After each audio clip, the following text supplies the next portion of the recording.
Hello everyone, কেমন আছো সবাই? আজকে আমরা পাঞ্চুয়েশন শিখব। তো প্রথম ক্লাস আজকে আমরা প্রথমেই দেখব পাঞ্চুয়েশন কাকে বলে। তুমি পারো? পারলে আমাকে কমেন্ট করে জানাও। দেখো, আমরা যখন ইংলিশে লিখি কোনো কিছু বা বাংলায় লিখি, কোথায় থামতে হবে এবং কতটুকু সময়ের জন্য থামতে হবে, এগুলো বোঝানোর জন্য আমরা কিছু চিহ্ন ব্যবহার করি। হুম এগুলোকেই ইংরেজিতে পাঞ্চুয়েশন মার্ক বলা হয়। সহজভাবে বলতে গেলে লেখার অর্থ পরিষ্কার করার জন্য ব্যবহৃত বিশেষ চিহ্নকেই পাঞ্চুয়েশন মার্কস বলে। চলো আমরা দুইটা এক্সাম্পল থেকে বিষয়টা আরো ভালো করে বুঝে নেই।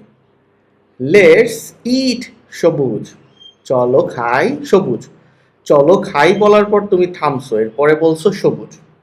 হুম এইটাকে একটু যদি ঘুরিয়ে দাও, কোনো পাঞ্চুয়েশন দিবা না, তখন কি হবে? লেটস ইট সবুজ, চলো সবুজ খাই। মানে সবুজকেই তুমি খাবা, তাহলে তোমার ফ্রেন্ডকেই তুমি খাই ফেলছো, এরকম।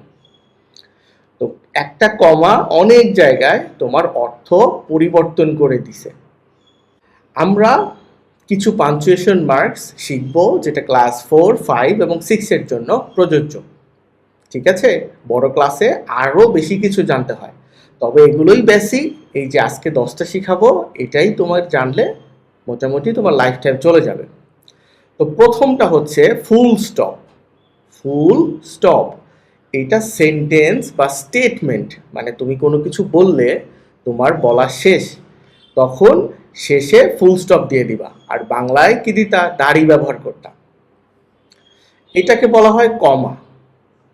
কমা লিস্ট বা ছোট কোনো পজ দেখাতে কমা দিবা। যেমন ধরো এরকম হয়েছে রহিম, করিম, তারপরে রবিন, তখন কি দিবা? রহিমের পরে একটা কমা, করিমের পরে কমা, রবিনের পরে কমা।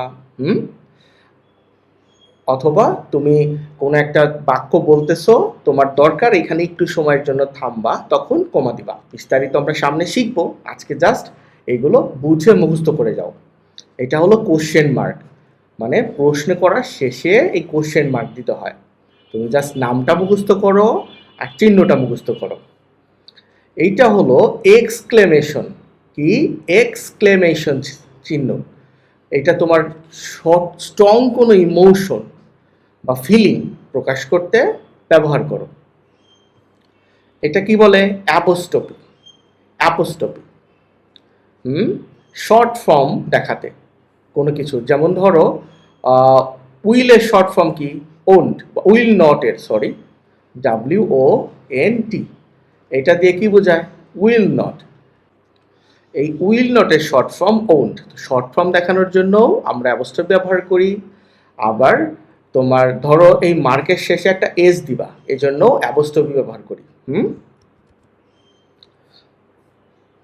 এটাকে কি বলা হয়? কোটেশন। কারো কথা এক্স্যাক্টলি লিখতে তা কি ব্যবহার করি? কোটেশন।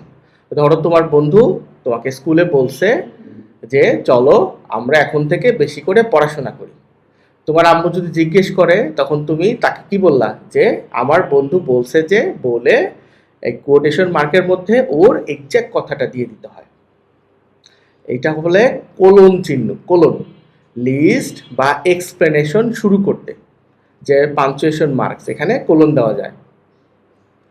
এটাকে বলে সেমিকোলন। রিলেটেড দুইটা সেন্টেন্স যুক্ত করবা কি দিয়ে? সেমিকোলন দিয়ে। এইটাকে বলে হাইফেন। দুই বা ততোধিক ওয়ার্ড যুক্ত করো হাইফেন দিয়ে।